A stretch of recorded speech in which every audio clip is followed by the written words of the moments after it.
Je suis encore là. J'ai eu la force d'enregistrer l'autre thème que je voulais enregistrer depuis. Et puis, je tourne, je n'ai pas enregistré là. Bienvenue sur Ange Prisca Dionzo, défibrillateur des réseaux sociaux. Ange de la vérité, ange de la solution. Vous allez bien. Moi, je vais bien. Il y a une Mind People qui m'a écrit en inbox. Ange, il faut arrêter de dire qu'il n'y aura pas nous au paradis.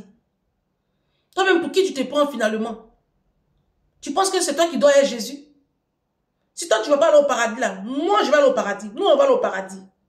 Mon pasteur ira au paradis. Mais la femme de mon pasteur ira au paradis. Vos pasteurs voleurs là, truands là, vos adultères pathétiques là, vos mythomanes, vos arnaqueurs là. Hein?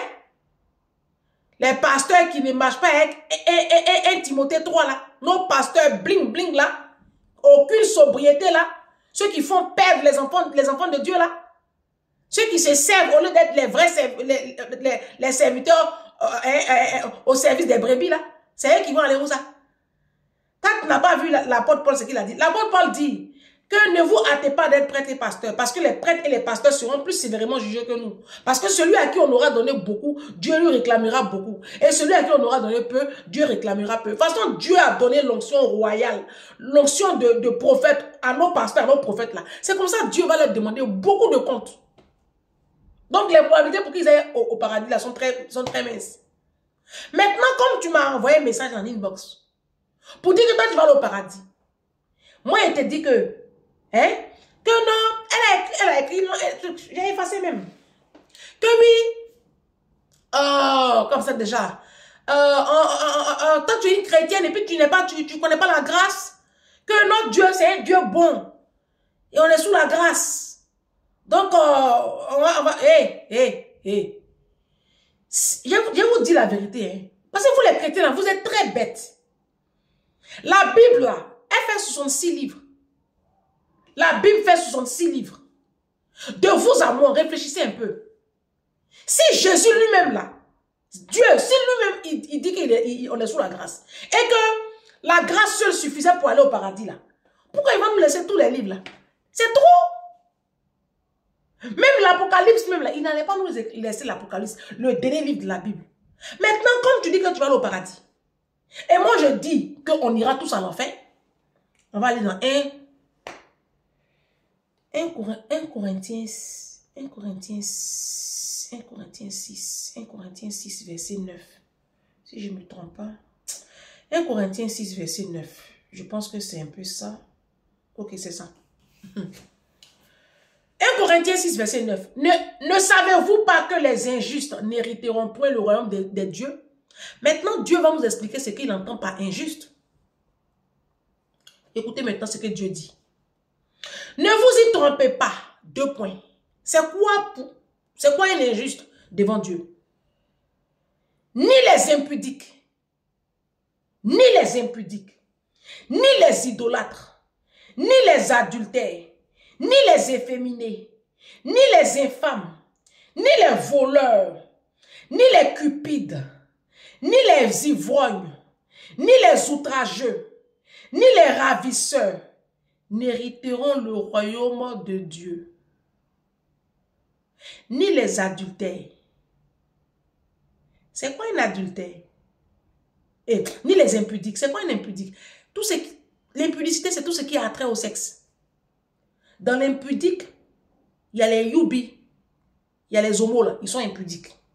Dans l'impudique, il y a toi qui vis dans la fornication, c'est-à-dire que tu n'es pas marié, et puis tu as des rapports sexuels. Tu es impudique.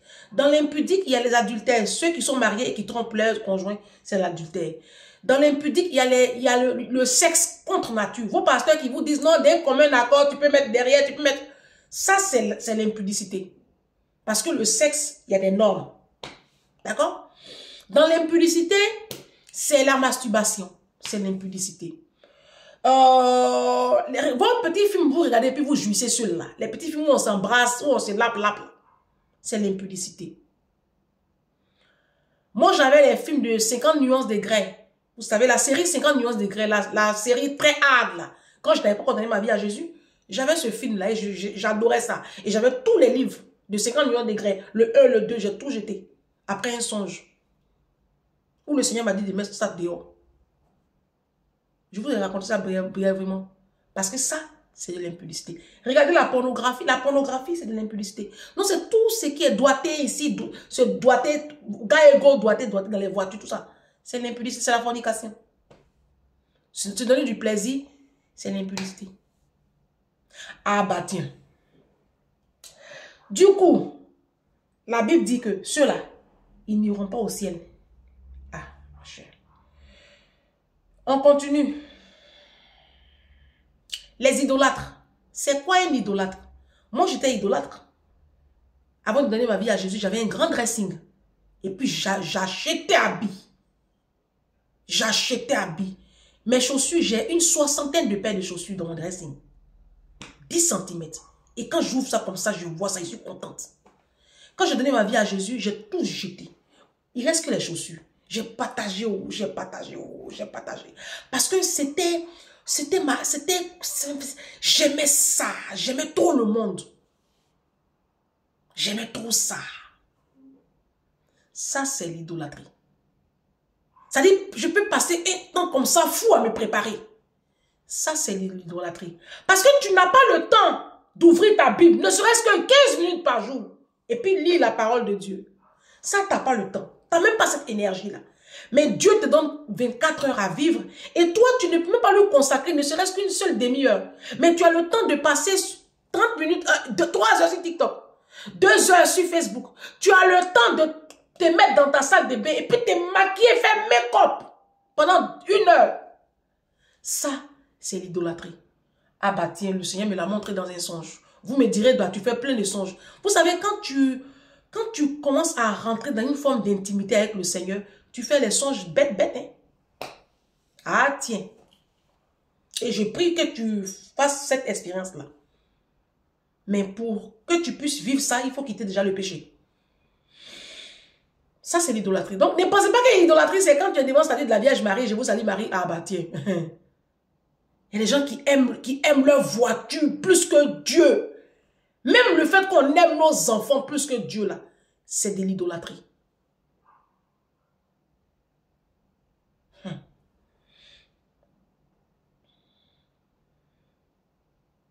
Ni les adultères. J'en parlais, les adultères. Ceux qui trompent leur conjoint. Ni les efféminés. Là, on ne parle même pas d'homosexualité, on parle d'efféminés. Juste, ça dit que tu es un homme et puis tu portes bout d'oreille. Oui. Tu es un homme, tu portes des bijoux matin, midi, soir. Partout sur toi, c'est bijoux. Et puis tu es plaqué, tu portes ton pantalon là, plaqué. Non, je suis en train de vous parler. Je vous parle. Ni les efféminés, ceux qui sont comme ça là, sur les plateaux télé là. Vos influenceurs hommes qui sont sur les plateaux télé là. Ni les efféminés, ni les infâmes, l'infamie, ni les voleurs, le vol, il n'y a pas petit vol. Hein. Moi, je partais à l'enfer parce que j'ai pris 8 euros de ma maman. Je vous ai expliqué ce songe-là où je me suis réveillée en train de pleurer. On dit, tu vas à l'enfer. Parce qu'il a pris 8 euros de ma mère sur la table pour aller payer Kaolé. Vol, c'est vol. Vous qui êtes là, qui volez, sopalez au travail, boire des gants ici, vous qui volez, puis vous trouvez que c'est rien. Non, la dette coloniale.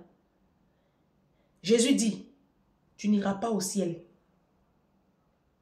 Ah, c'est ici, oh. C'est pas moi qui ai écrit la Bible, là. Quand on écrivait, je n'étais pas encore dit. Ni les outrageux, nous qui insultons. Alors moi, je vous dis une chose. Dans mes vidéos, je suis très violente. J'ai fait mon deal avec Jésus. Sinon, dans ma vraie nature, ceux qui me connaissent savent que je ne suis pas outrageuse. Je l'étais avant. Mais naturellement, là c'est les réseaux sociaux. J'ai besoin de choquer. J'ai besoin de clasher pour vous réveiller. C'est pour ça que je me suis donné le nom défibrillateur. J'ai besoin de créer une électrochoc. Donc, si demain, Dieu dit que je vais à l'enfer, tant qu'à faire. Hein. Ni les ravisseurs. Ravisseurs, c'est vous qui vous collez au bien des orphelins. Toi, madame, ta soeur est décédée.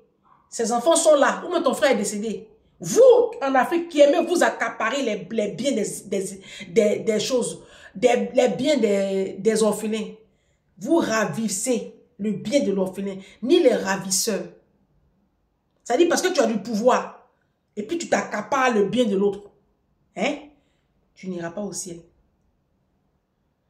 J'ai sorti de vous lire. Comme, ma chérie, comme tu m'as dit que je raconte des conneries. On continue.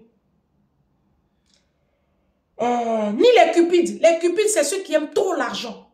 Plus que Dieu. L'argent, c'est bien. Mais l'argent doit être un bon serviteur, pas ton maître. L'argent ne doit pas te commander. Par contre, on a besoin de l'argent.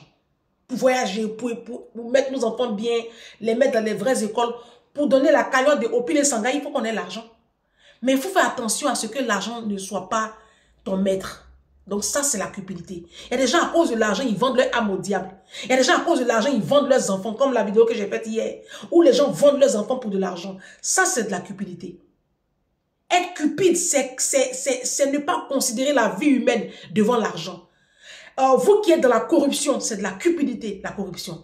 Vous qui êtes dans les magouilles financières, c'est de la cupidité. D'accord? On continue. On continue. Après les quoi? Là maintenant, on dit ni les ivrognes, ni les outrages, ni les ivrognes. Après ivrogne, c'est quoi? Après ivrogne, c'est, voilà, on a fini ivrogne. Ok. Cupide, ivrogne. On continue. Donc, n'hériteront le royaume des cieux. Donc, on a cité plein. Tu es sûr que tu n'es pas dedans? Ma chérie. Ni les impudiques, ni les idolâtres, ni les adultères, ni les efféminés, ni les infâmes, ni les voleurs, ni les cupides, ni les ivrognes, ni les outrageux n'hériteront le royaume des cieux. Tu n'es pas dedans. Tu n'es pas dedans.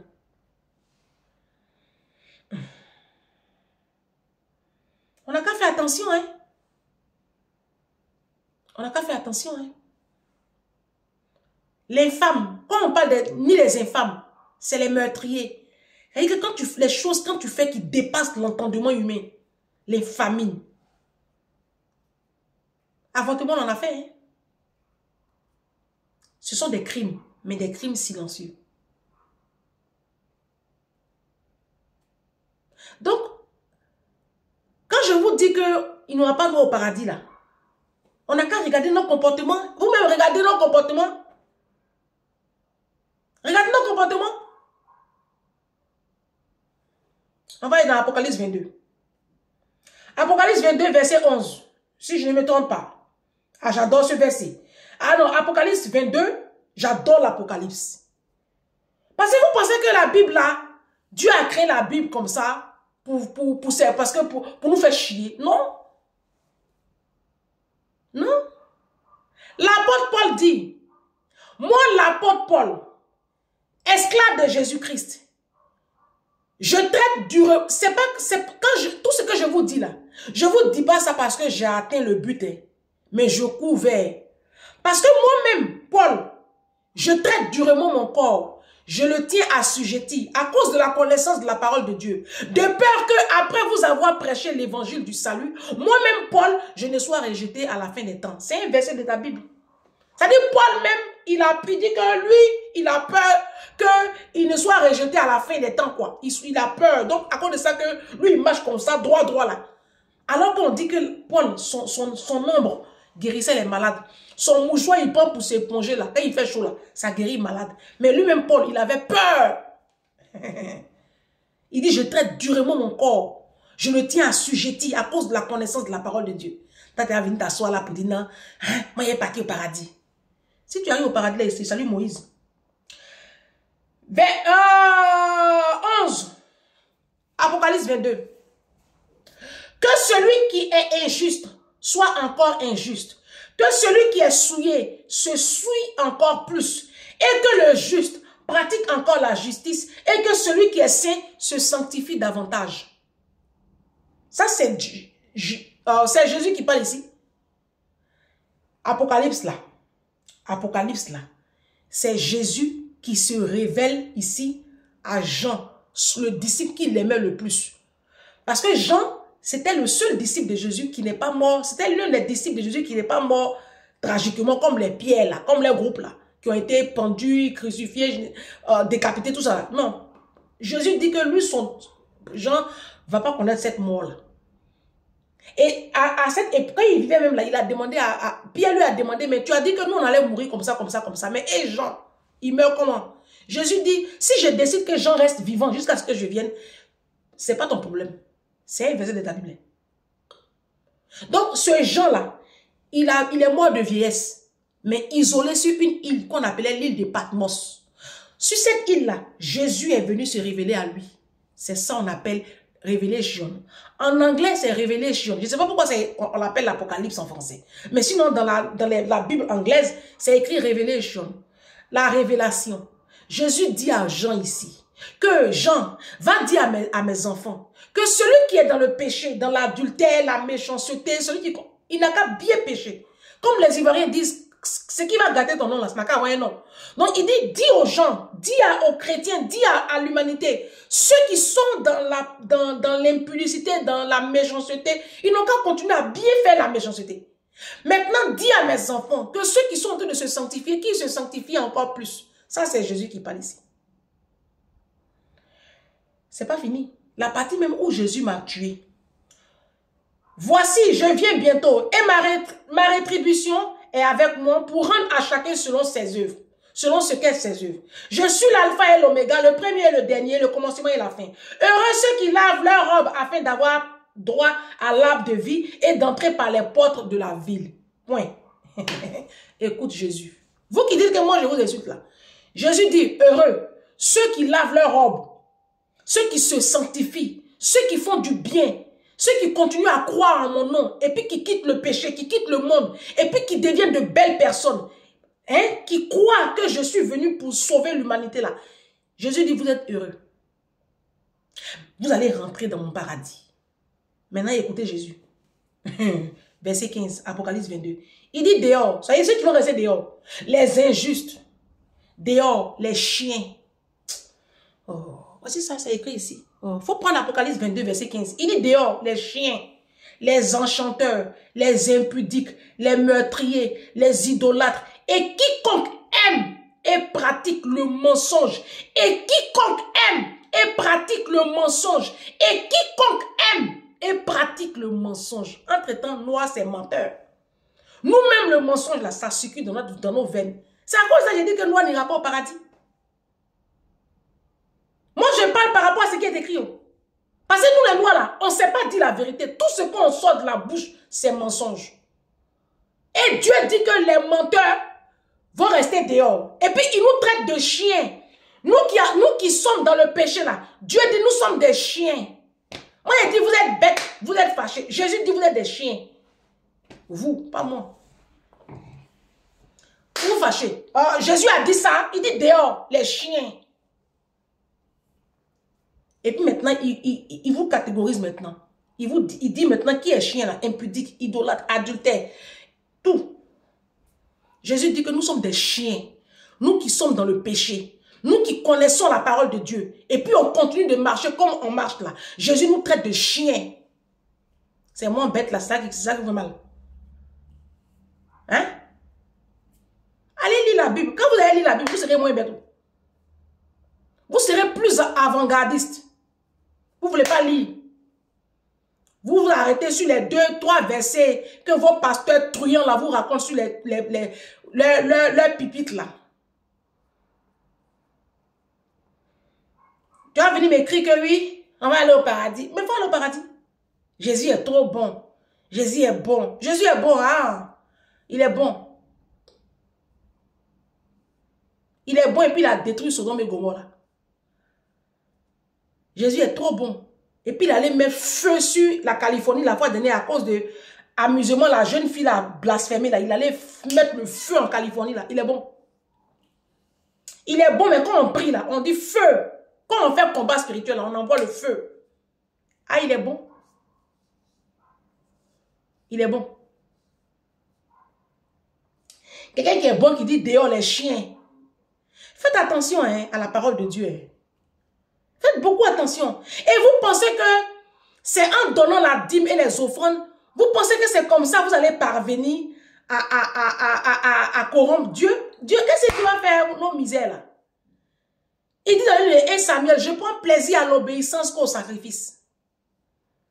Vous avez compris? parole de Dieu. Et puis tu joues comme ça et ça. Ma chérie, mon frère, c'est nous on voit. Hein? Mais moi, il dit, il n'aura pas nous au paradis.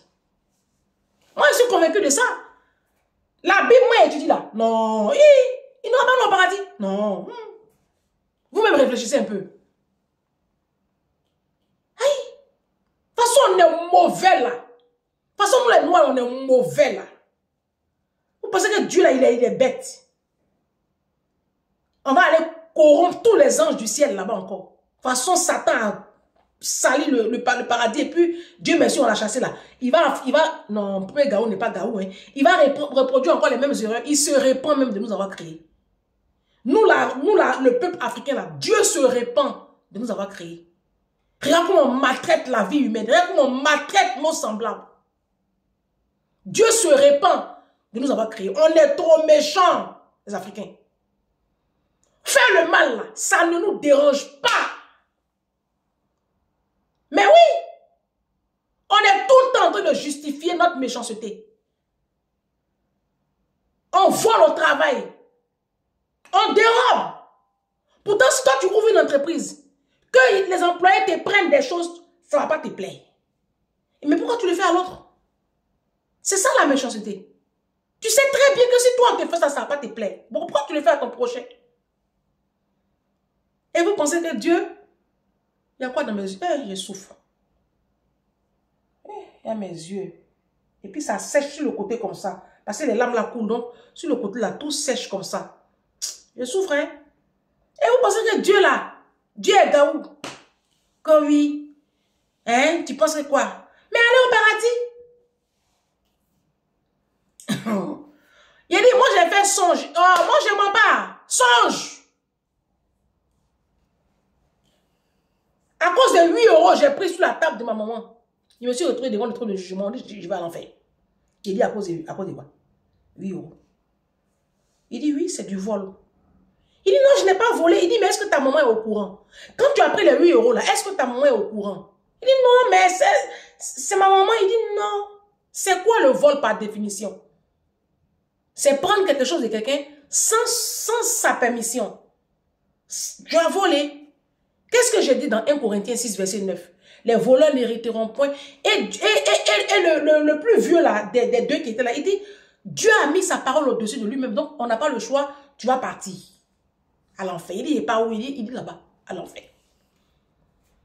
Quand il me dit ici que non, toi, tu as... Vous savez, là où nous les noirs là, où Dieu va nous juger bien, vous savez, c'est sur quoi? C'est sur nos enfants. Comment on traite nos enfants. Comment on traite nos propres enfants. Comment on n'a pas amassé pour nos enfants. On avait l'argent pour amasser pour nos enfants. On a préféré prendre cet argent-là pour faire autre chose. Le Seigneur va nous avoir sur ça. Hein. Nous les noirs là. C'est un commandement. Oui, c'est un commandement. Je crois que c'est 1 Corinthiens 12, 14, non? C'est aux parents d'amasser pour leurs enfants. C'est ce que les Blancs font. Les Blancs, quand ils travaillent, ils amassent. Ils créent de la richesse pour leurs enfants, pour leur laisser un héritage.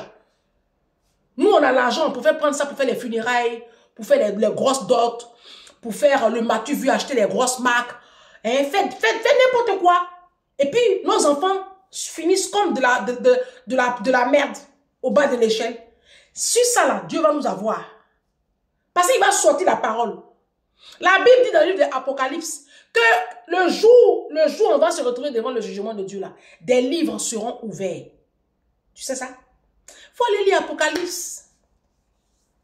La Bible dit des livres seront ouverts. Parmi les livres qui seront ouverts là, il y aura des livres, le livre de la vie. Les livres qui seront ouverts là, non? C'est les livres, c'est-à-dire que tout ce qu'on fait sur la terre, c'est noté. Les livres là seront ouverts, hein? La Bible dit que nos œuvres nous suivront après notre mort. Nos œuvres nous suivront. Les livres là seront ouverts comme ça. Chacun va répondre de ses actes. Oui. Comment tu traites ta femme là? Tu vas répondre. Comment toi, madame, tu traites les enfants de ton mari? Tu vas répondre. Comment tu traites les employés de la maison? Tu vas répondre. Comment tu traites même le chien qui est sous ton toit? C'est une créature de Dieu. Le chat, l'animal qui est sous ton toit là, c'est une créature de Dieu. Tu vas répondre. Comment même tu traites même la nature, tu vas répondre. Vous savez pas ça? Allez étudier la Bible, vous allez voir de quoi parle l'auteur du test. Moi, depuis que je me suis lancé dans l'étude biblique, là, il a dit, moi, vraiment, moi, si moi je vais au paradis, c'est que c'est la grâce. Faut pas y vous mentir. C'est là que Dieu va faire la grâce. C'est là que la grâce va opérer. Mais je pense qu'il y a le maximum que nous devons faire. Vous comprenez? Il y a le maximum que nous devons faire. Et c'est là que va intervenir maintenant la grâce divine. Sinon, si c'est ça, si c'est... Non, on va aller à l'enfer. Aïe! Ma chérie, tu dis rien même. Ton message là, tu n'as rien dit. Parce qu'on va fouiller là. Tu mens. Tu critiques.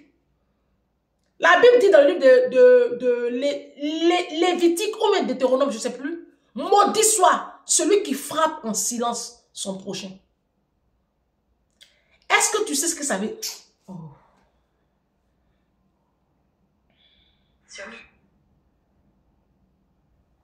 Maudit soit celui qui frappe en silence son prochain. Selon Bible.com, Deutéronome 27 sur 24 LSG. Deutéronome 24. Deutéronome 27, verset 24. Très bien. La Bible dit, maudit soit celui qui frappe son prochain en secret. Si ça veut dire, frapper en secret son prochain, c'est pas frapper bobo, hein, non. Quand quelqu'un n'est pas là et puis tu parles de lui là, la Bible dit tu es maudit. Ça veut dire critiquer les calomnies là. C'est une malédiction. Entre nous les noirs là, on aime ça. On aime critiquer, on aime calomnier, on aime parler des gens quand ils ne sont pas là. C'est à cause de ça qu'il dit que noir il n'ira pas au paradis. Tu dis il ment. Moi c'est par rapport à ce qu'il y a lu dans la Bible qu'il parle. Il parle par rapport à ce qu'il y a lu dans la Bible. La Bible dit maudit soit. Viens pas me dire non, ça c'est Ancien Testament. Faut pas me dire ça. Faut pas me dire ça c'est Ancien Testament. Parce que les psaumes là c'est Ancien Testament. Ésaïe là c'est Ancien Testament. Non parce que vous êtes toujours là. Malachie 4 là c'est Ancien Testament. Malachie 3 ou Malachie 4, envoyez à la maison du trésor vos dîmes et vos offrandes et vous verrez si je n'ouvre pas les écluses des cieux, si je ne menace pas le dévoreur. C'est Ancien Testament. Non, parce que quand on parle un peu non, nous sommes dans la nouvelle alliance, on est sous la grâce. Mais les psaumes que tu récites là, psaume 23 là, psaume 91 là, quand tu fais combat spirituel et puis tu dis Seigneur, attaque ceux qui m'attaquent, psaume 35 là, combat ceux qui me combattent, psaume là c'est où? Psaume c'est Ancien Testament. Oh. Tous les livres de guerre, quand on fait le combat spirituel là, on fait le combat spirituel là quoi? C'est l'Ancien Testament. Il n'y a pas de combat spirituel ici, on fait un Nouveau Testament. 1 Chronique, 2 Chroniques, 1 Samuel, 2 Samuel, 1 Roi, 2 Rois. Voici les livres de guerre. Voici les 6 livres de guerre. Le combat spirituel, là, c'est avec ces livres-là, on fait le combat spirituel. C'est où? C'est dans l'Ancien Testament. Ah bah tiens, parce que je vous connais, donc j'anticipe vos réponses à la con là. Tu as envie de me dire, non, on est sous la grâce. Tu es sous la grâce. Très bien. Jésus lui-même là, dans le livre de Matthieu, il dit, pourquoi vous m'appelez Seigneur? Les apôtres l'appellent toujours. Les gens, bon pas les apôtres, les pharisiens, ils sont là, Seigneur, Seigneur. Il dit, mais pourquoi vous m'appelez Seigneur? Et puis vous ne faites pas ce que je vous demande de faire. Pourquoi m'appelez-vous Seigneur? Et puis ne faites-vous pas ce que je vous demande de faire. Et c'est là qu'il les traite maintenant d'hypocrites, race de vipères. Ça c'est Jésus qui parle. Il dit hypocrite, race de vipères. Jésus même, c'est pas, il est un peu choco. Sinon Jésus, là, il a les paroles bâtards. Et bien la Bible même va faire genre. Je vous ai lu ici Apocalypse. Il dit dehors les chiens. Faut plus m'écrire comme ça. Je suis une légende. D'accord? Voilà. Si tu dis que tu vas aller au paradis, gloire à Dieu. Gloire à Dieu. Je suis qui? C'est pas moi qui juge. Mais moi, par rapport à ce que je lis, comme moi j'étudie ma Bible, comme moi j'étudie ma Bible, j'étudie. Si c'est la Bible, moi j'étudie. Voici les mains de l'apôtre Paul. J'étudie. Je vais étudier ça jusqu'à y mourir. J'ai étudié la Bible. Faut pas y étudier. C'est parce que vous n'étudiez pas la Bible. Vous n'avez jamais étudié même la Bible d'ailleurs. Vous me demandez, Ange, tu t'appuies sur quoi pour étudier la Bible? Je ne sais pas. C'est qui est sûr? Moi, je me suis lancé dans l'étude biblique. Voilà. Je ne prends aucun livre. Je cherche les prêches des vrais hommes de Dieu. Notamment le pasteur Christian de la CDTV. Mais attention. Moi, je peux suivre un homme de Dieu et puis ne pas appliquer à la lettre tout ce qu'il dit. Parce que la Bible aussi, là, moi aussi, je lis. Le pasteur Christian prêche sur la dîme. Il dit la femme ne doit pas mettre bijoux, la femme ne doit pas mettre rouge à lèvres, la femme ne doit pas mettre pantalon. Moi, je mets pantalon, je mets bijoux, et puis je mets rouge à lèvres. Et puis dîme, je ne donne pas. Mais attention, Dieu aussi, là, il me montre des choses. Il se révèle à moi. Et puis ma vie, là, mon ciel est ouvert. Ce n'est pas Satan qui bénit. La Bible dit, l'élévation ne vient ni de l'Orient, ni de l'Occident, mais de l'Éternel. Somme 75, verset 5, non? Un truc comme ça. Somme 75, verset 6 ou Somme 76, verset 5. Un truc comme ça. L'élévation ne vient ni de l'Orient, ni de l'Occident, mais de l'Éternel. C'est Dieu qui élève. Donc Dieu là, il m'élève même bien. Parce que si tu fais sa volonté là, il va t'élever. Donc mon frère, ma soeur, ce n'est pas campagne d'évangélisation. Si tu écoutes ce message là, que toi-même tu vois que ta vie là n'est pas bien. Tu vois que ta vie n'est pas en règle. Et puis tu vois que tu pries, ça ne va pas. Toi-même, tu vois que tu pries, hein? Tu es dans la fête de Jésus là. Ça ne va pas, ta vie est mélangée. Il faut quitter le péché. Je te dis, il faut quitter le péché. Sous toutes ses formes.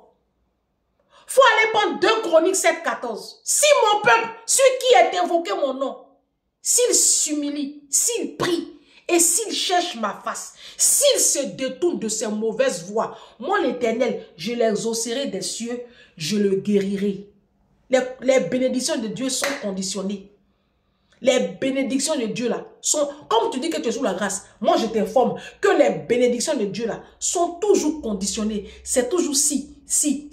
Il dit la prière fervente du juste a une grande efficacité. Tu vois que c'est conditionné. La prière fervente du juste a une grande efficacité.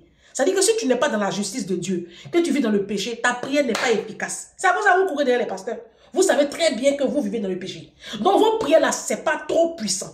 Pour que ta prière soit puissante, il faut que tu vives dans la sanctification. Il n'y a pas de parole de Dieu. Vous dites que non, nous, ces campagnes d'évangélisation, on fait. Tant qu'à faire, mais l'enfer là, on va tous y aller. Vous, pas moi, plus moi. Moi, je ne vais pas là-bas.